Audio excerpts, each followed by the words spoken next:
There's a lot of statistics now, a lot of facts around the idea that the consumer wants real. Yep. So, you know, if a big company or any brand thinks that it's cool or acceptable, even advisable to do a scripted, sensible, safe, vanilla video, they're wrong. I mean, because even though there's nothing out of place, the consumer, which is obviously who you're talking to, the consumer wants real.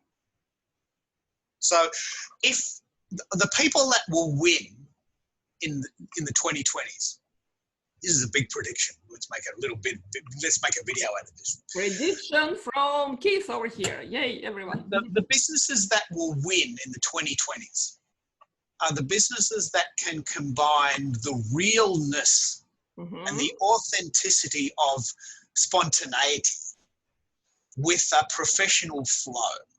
So there's 100 live streamers who you would never have on TV. They just go off on a tangent and then you don't really know what they're going to say, and it could go really, really terrible.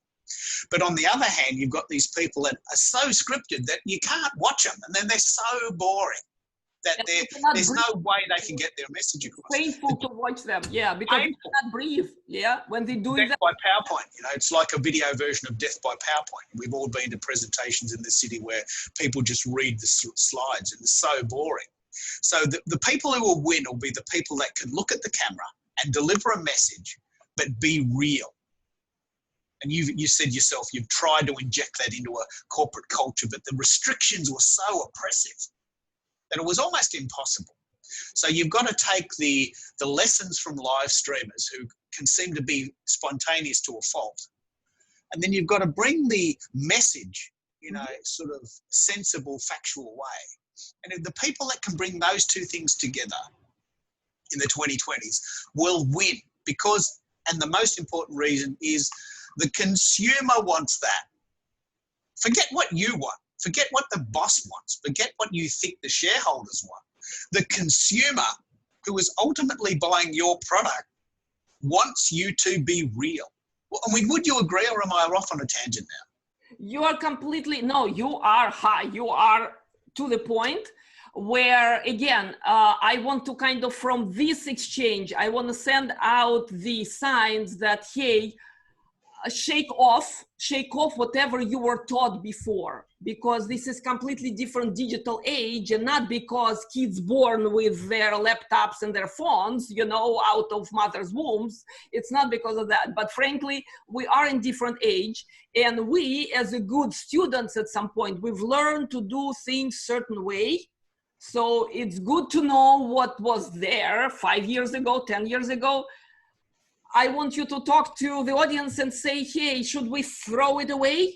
Should we bring our professionalism, you know, and point of view that we want to share as an esteemed expert, not me, but, you know, someone smarter than me, but at the same time, learn how to talk to real people, because if we all love events, at the real events, right, you don't sit like that on stage. Right? You don't read your script. If you're presenting in the room, you feel this room, right? You navigate the room, right?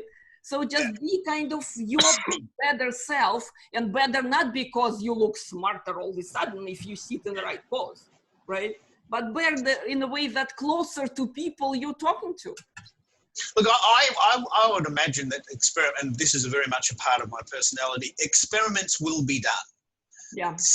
There'll be statistics to prove that not only is it more entertaining and more enjoyable for the person and the consumer, but that there will be an ROI, provable factual sales increase. There will. If we can tie those two together, if we can tie the idea that it's fun and it makes money, then you've got no arguments from anyone. The reason why big companies want to do this is because obviously they want to affect the bottom line. But if we can find a way to connect the consumer, who obviously has the money to buy your product, and then we have the product creator who has the product itself, if we can find a middle ground where the consumer is honoured because we live in a marketplace now where people are intelligent. We do research. We don't just buy things because someone on the telly tells us they're good. Maybe they did 20 years ago, but now I want to research it. Okay, if it's good, I can Google that. I can review it. Someone else in the world has talked about it. The good, the bad, and the ugly. So if I'm an influencer, and that's the word, I'm not an influencer, but if someone is an influencer and they talk specifically about a product, that has much, much, much more weight than if the boss of a company comes and does a flat video and tells you that it's good because he wants you to buy it, he or she. Absolutely. And we've all seen the boss of the company talk at the camera and tell you that they want you to buy it because they think it's really great, but it means nothing. Yep. As long as boss can be a person, not a boss. That's right. Right? As long as, yep. But, you know, the utility of the product has to speak to the consumer, not at the computer.